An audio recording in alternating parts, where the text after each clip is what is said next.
Cases बने और उनको भी गिरफ्तार किया जाए। बिल्कुल ठीक है, बिल्कुल ठीक है डॉक्टर साहब। डॉक्टर साहब, अपोजिशन की तहरीक पर काफी पुरइत्माद दिखाई दे रही है। नवाज शरीफ साहब की इजाजत से ये सब कुछ हो रहा है। नवाज शरीफ साहब 35-40 साल का तजर्बा है, उनको पता है इस बात का कि साल के बाद इमरान खान साहब इलेक्शन में, जैसा कि वो चाहते भी हैं कि खुद ब खुद अपनी मौत मर जाएगा, लेकिन फिर भी इलेक्शन, ये तहरीक अदम इत्माद लाने की बात की, मतलब इत्माद की बात कर रहा हूं कि इतना इत्माद है, कुछ ना कुछ तो नवाज शरीफ साहब के पास है, कोई ना कुछ तो है जो इस इतने पुरइत्माद है। क्या समझते हैं कि कामयाब हो जाएगी, या डेफिनेट जो माजी देखें तो बड़ा खतरनाक है, किसी भी वक्त कुछ भी हो जाता है? देखिए, पार्लियामेंट बैटल प्लेस है और ये जी। जानते हैं नवाज शरीफ साहब, आज से नहीं जानते, बहुत अरसे से जानते हैं। वो खुद भी मोहतरमा बेनज़ीर भुट्टो के खिलाफ अदम एतमाद लाने वालों में थे, तो उनको पार्लियामेंट के बारे में अच्छी तरह पता है, उनको पाकिस्तान की सियासत का पता है, उनको ये पता है कि पार्लियामेंट जो है बैटल प्लेस है इस्टेब्लिशमेंट का। इस्टेब्लिशमेंट, आपके पास जितने भी नंबर ऑफ गेम हो, लेकिन अगर आप इस्टेब्लिशमेंट न्यूट्रल नहीं होती है या इस्टेब्लिशमेंट आपका साथ नहीं देती है तो अदम एतमाद कामयाब नहीं होगी। इसीलिए वो इख्तलाफात नजर आ रहे थे अदम एतमाद के ऊपर। जब पीपल्स पार्टी शुरू से अदम एतमाद लाना चाहती थी तो उस वक्त पीडीएम और पीएमएलएन और मौलाना फजल रहमान उनके हक में नहीं थे। और वो क्यों नहीं थे? वो यही कहते थे कि इस्टेब्लिशमेंट जो है वो साथ नहीं देगी, और माजी में जो फैसले हुए सेनेट में और दूसरी जगहों पे, वहाँ आपकी अक्सरियत होने के बावजूद 65 लोग हाथ उठाते हैं और 49 पे पहुंच जाते हैं। फिर सेनेट केस में आपके अपने अराकीन गायब हो जाते हैं।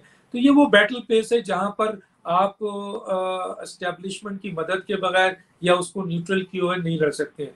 तो आज अगर नवाज शरीफ इतने इन चीज़ों को जानते हैं और मोहम्मद फजल रहमान इन चीज़ों को जानते हैं, और मैं खुद भी मीटिंग कर चुका हूँ, मुलाकात हो चुकी है मेरी मोहम्मद फजल रहमान साहब से, और अदम एतमाद पे जब बात हुई थी तो उन्होंने भी ये बात बरमला कही थी कि दानिश, क्या समझते हो कि हम अदम एतमाद पीपल्स पार्टी के कहने पे खड़े हो जाएं, और ये वो जगह है जहाँ पर जो है वो बैटल प्लेस किसी और का है, और किसी सूरत आप चाहे कितनी बड़ी तादाद हो आप नहीं जीत सकते, तो फिर उस जगह पर खेलने का आप अपने आप को क्यों नुकसान पहुंचाना चाहते हैं, जिससे जो है वो इमरान खान मजीद मजबूत हो जाएगा।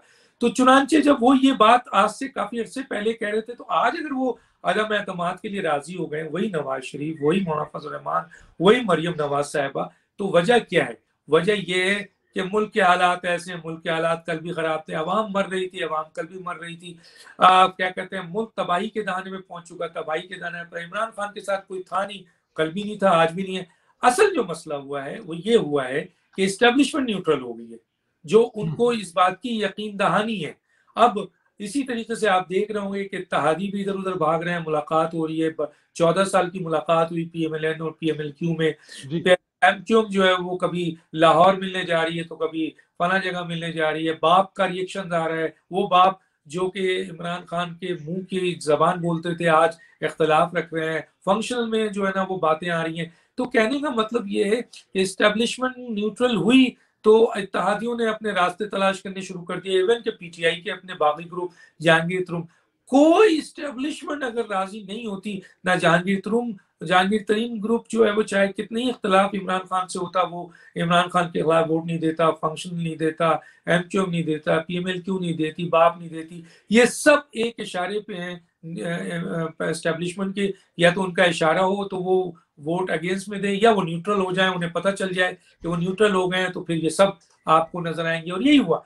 नवाज शरीफ और मौलाना फजल रहमान साहब की अदम एतमाद और मरियम नवाज साहबा का अदम एतमाद का 2000% मैं स्टेटमेंट ये दे सकता हूँ कि उनको यकीन दिला दिया गया है कि जब भी वो अदम एतमाद लाएंगे, इस्टेब्लिशमेंट न्यूट्रल होगी, तभी वो अदम एतमाद के लिए आगे बढ़े हैं। और कल तक क्यों नहीं आ रहे थे, उसकी सिर्फ एक वजह थी, बाकी वजूहत तो ऐसी ही रहने दीजिए कि तमाम बीमार है और बेरोजगार है और तकलीफ में है और मुल्क तकलीफ में है। नहीं, उस वक्त भी था, अब भी है, लेकिन आज फर्क सिर्फ इतना है कि इस्टेब्लिशमेंट न्यूट्रल नजर आ रही है। केपीके का आप इलेक्शन देख लीजिए, आपको वाज़ेह तौर पे नजर आ रहा होगा। तो इसी तरीके से और भी चीजें हैं, फॉरेन फंडिंग केस देखें, खुल गया। फैसल वार्डर आप देखें, 3.5 साल तक थे, सजा मिल गई। इसी तरीके से और चीजें आ रही हैं जिससे ये साबित हो रहा है कि 20 नवंबर के हालात और 20 नवंबर के बाद के हालात बेहतर हैं। और अदम एतमाद के सिलसिले में यकीनन नवाज शरीफ साहब को बहुत अहम जराए से, बहुत अहम जगह से जो है वो इशारे मिले होंगे न्यूट्रल होने का, और मौलाना फजल रहमान को, तभी उन्होंने खुलकर ऐलान किया है कि हम अदम एतमाद में जाएंगे। सर, खबर है कि इमरान खान ने 2